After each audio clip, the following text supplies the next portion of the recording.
Why are all the top boxing fights right now so boring? Other than the Chris Eubank and Conor Benn fight, that is one of the best fights I have ever seen, and I cannot wait for the second one, which they're most likely going to do.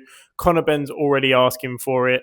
The rematch is already in their contract, so unless for some reason one of them doesn't want to do it, I can't see that fight not happening. I think it would have to be Conor Benn really to say, I don't want to do this fight for it not to actually happen. Now, when it comes to the rematch, who I think will win, I do think Chris will win again, but that weight cut, the amount of punches he took to the head, the fact he went straight to hospital after, which, to be fair, I think they should both go to the hospital after that, which I think they did.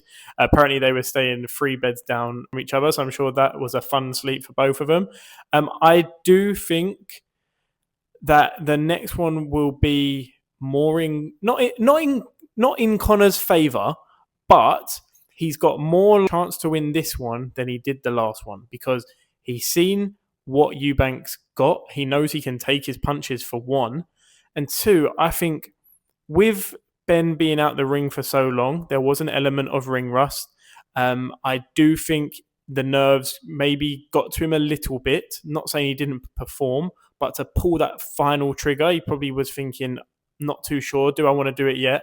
And you could kind of see that in him. Like, normally Ben is quite good at finishing. Yes, it is against lesser opponents, but he's quite a good finisher when he has his guy hurt. And Eubank was hurt in there. Eubank was on quite wobbly legs quite a few times in there. So normally Ben would go for the kill, but he seemed to just step off the gas when he did get him hurt. Now, whether that's him catching his breath or not, but I do think there was a lot of it down to ring rust. But other than that fight, recently the fights have been so boring, and I think I know why. Turki has come in and changed the game for the better. He's putting on all the fights we want to see, but the issue is they're planning fights 12 months in advance. Now, the Devin Haney and Ryan Garcia one, in my opinion, and the Canelo Skull leading into Crawford is a prime example of what not to do in public. Before the Haney and Garcia fight a few weeks back, we all knew if Haney wins and Garcia wins, they will be fighting each other. But they had the fights in the middle where they both had to win.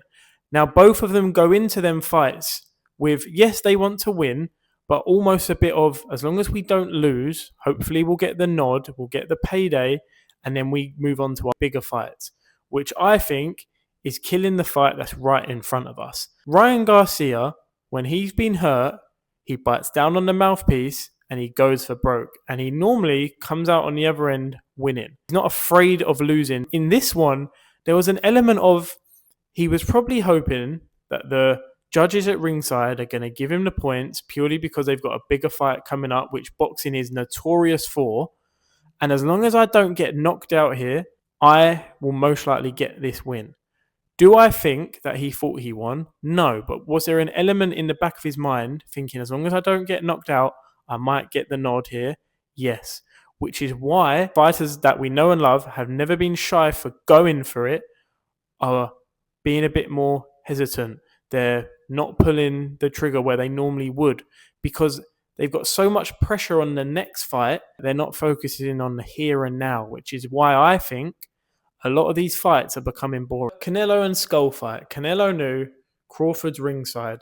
If Skull keeps running around and I throw a body punch every now and again, I'm probably going to get the nod, which Canelo's been notorious for getting the nod when he maybe sometimes shouldn't have. And that's coming from a Canelo fanboy. He's my favourite fighter. But there's been a few fights, especially the first Triple G one, where he was a bit fortunate. I think Canelo thought, if he just keeps running around, I'm not going to overexert myself. I'm not going to put myself out there to the point where I could maybe get hurt or I could have a shot come back at me. I'll just keep doing what I'm doing, and I've got the Crawford fight next, which I think just shows why we're getting these boring fights. It's also quite unfair to the fighters, what I'm saying here. I'm not trying to say that they're not giving it their all.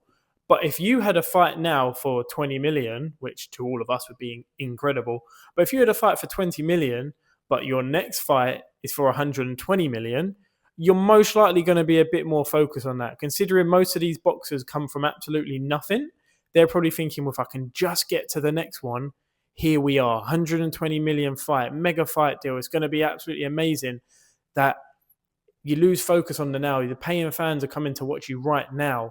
you guys need to focus on this. And this is an element of towards Turkey where I think he needs to work on this as well.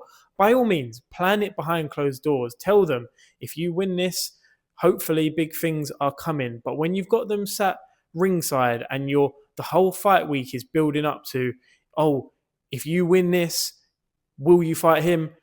Well, we've had that for years, but now we actually know it's going to happen. I do think it's having an effect on these massive fights that we're waiting for. I know we've been having it for years that if you win this fight, you're going to get this person. But the way boxing has changed now to the point of we know if you win this, you're getting this fight. I do think it's having a psychological effect on these fighters. Performances that happened a few weeks back, them 4 fights in a row to happen that way, it's not a coincidence. They all knew if they win this, their next fight is going to be massive, which I think for sure plays a part in the final result and what we, the paying viewers, see on fight night. How do you fix it? I'll be honest, I'm not entirely sure. I think we need to have an element of, if you win this, yes, you might fight them, but they need to stop being asked, oh, what about the next one? What about the next one? What about the next one? They need to be asking them about the fights that's happening now. If you win this one, because that's the most important thing. The most important fight to any fighter, in my opinion, is the one that's coming up, not the one that's 2 fights down the line, the next fight down the line.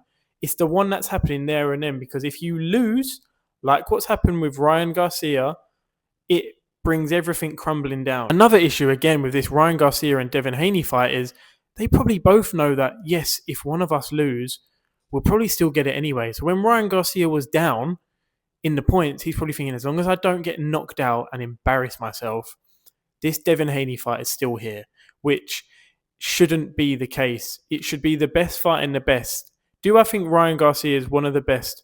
Yes. If this happens again and again, and you're just still focused on the next fight, it's going to result in more fights like this happening and playing out the way it did. There needs to be jeopardy on these fights. You can't just lose and then still have the massive fight and still fight the best in the world. There needs to be something to the point of, if I win, this is my reward. And if I lose, then this goes away. Which I think now that fight is a little bit more, do I want to see it? But ultimately I do, because Devin Haney came in the ring mocking Ryan Garcia when, I'm not being funny, he probably put in a worse performance. Yes, he got the win, but I mean, if you're calling that a win and you're a boxer and you're a fighting man, then Jesus Christ, him and his dad need to just go away for a long time, get in the gym, come back and get his son in the right mindset. Because you can tell Haney is still not there. Ryan Garcia's took something from him in that fight and it's still lingering. So ultimately, that's my opinion on why we're getting these fights play out the way they are, why they're becoming quite boring sometimes. That's my opinion. Let me know your thoughts. And if you enjoy content like this, stick around, subscribe to the channel, and I'll hopefully see you guys soon.